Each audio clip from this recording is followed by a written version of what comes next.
পাতা পড়ে যাবে, তালি দাও। গুড, এই তো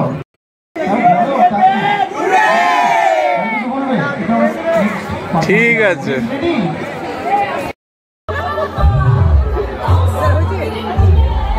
অনেক সুন্দর বানিয়েছো ভিজুয়ালি। আচ্ছা, এই তুমি আগে যাও, দেখাও কি কি আছে, দেখি একটু ভেতরে চলো। সেটা হচ্ছে কি কসমিক কার্নিভাল বা টোটালটা অ্যাস্ট্রোফিজিক্সের সেটা হচ্ছে জুলাইয়ের ডেটা। তো এর মধ্যে অনেক প্ল্যানেট রয়েছে যাদের স্ট্রাকচার অ্যাটমসফিয়ার আমাদের আর্থের সাথে ম্যাচ করে যায়, তো সেখানে প্রাণের অস্তিত্ব থাকতে পারে। They can be in the habitable zone. এছাড়া আরো অনেক প্ল্যানেট আছে যারা প্রচুর হট, যে পুরো লাভায় ভরা, আবার কিছু আছে পুরো আইস জায়েন্টস। আমরা এখানে স্যার 4 রকম আমরা শো করেছি, সেটা হচ্ছে gas giant, ocean world, lava planet and super earth. এখানে গ্যাস জায়েন্টের উদাহরণ রয়েছে স্যার ওয়াক ফুল বি। আচ্ছা, তো এর যে স্ট্রাকচারটা হয়, এর বাইরে থাকে হাইড্রোজেন এন্ড হিলিয়াম অ্যাটমসফিয়ার। এবার এর ভেতরে যে ম্যান্টেলটা রয়েছে, সেই ম্যান্টেলটা রয়েছে মেটালিক হাইড্রোজেন, মানে হাইড্রোজেন সেখানে আয়োনাইজ ফর্মে রয়েছে, সেজন্য আমরা ওটাকে বলছি মেটালিক। মানে এর ভেতরে যে হাইড্রোজেনটা আছে আর জুপিটারের ভেতরে যে লিকুইড ফর্মটা আছে। So simulation of A black hole, বলো কি করেছো?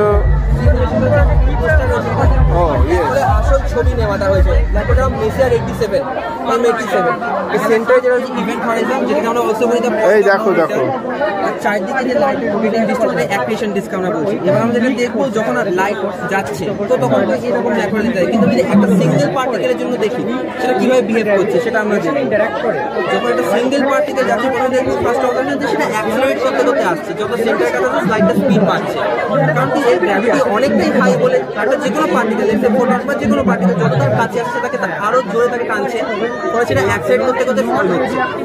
আর যখন অ্যাক্সিলারেট করবে, যত কাছে যাবে বেশি অ্যাক্সিলারেট করবে, তো তোমার রেডিয়েশন এমিশন হবে। ফলে রেডিয়েশন এক্স্যাক্টলি, এবং সেই রেডিয়েশন এমিশনটাকে আমি দেখেছি as a form of Hawking's radiation.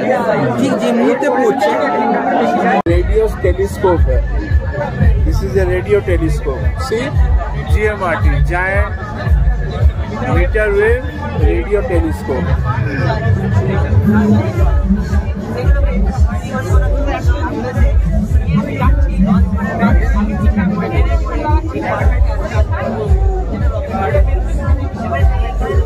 যখন যেখানে প্রয়োজন হয় ওইখান থেকে ডেটা নেওয়া যেতে পারে, রাইট? ঠিক আছে, okay. So Chandrayaan 3, so start. Vikram lander যেটা ল্যান্ড করেছিল 4 ঘন্টা পর এই র্যাম্পটা খুলে যায়, তারপর প্রজ্ঞান রোভার যেটা সেটা বেরিয়ে আসে। এখানে অবস্টেকল ডিটেক্টিং একটা সেন্সার রয়েছে, ইউএস সেন্সার, আল্ট্রাসনিক সেন্সার রয়েছে, যেটা নিজেদের বাধা ঠিক করে নিজের রাস্তা ঘুরিয়ে ফেলতে পারে। আমি জায়গা কম বলে খুব বেশি করেছিলাম না, বুঝতে পেরেছি, সারফেসটা এইরকম। হ্যাঁ, যদি কোনো ক্রেটারটা অনেক উঁচু হয় তাহলে ওর ইউএস সেন্সার করে অন্যদিকে ঘুরে যাবে, এখানে হাইটে অনেক বেশি বলে এদিক দিয়ে চলে যাবে। রাইট রাইট, জায়গা তোমাদের কম আছে সত্যি। সো ডার্ক ম্যাটার ডিটেকশন কি করে হচ্ছে বলো?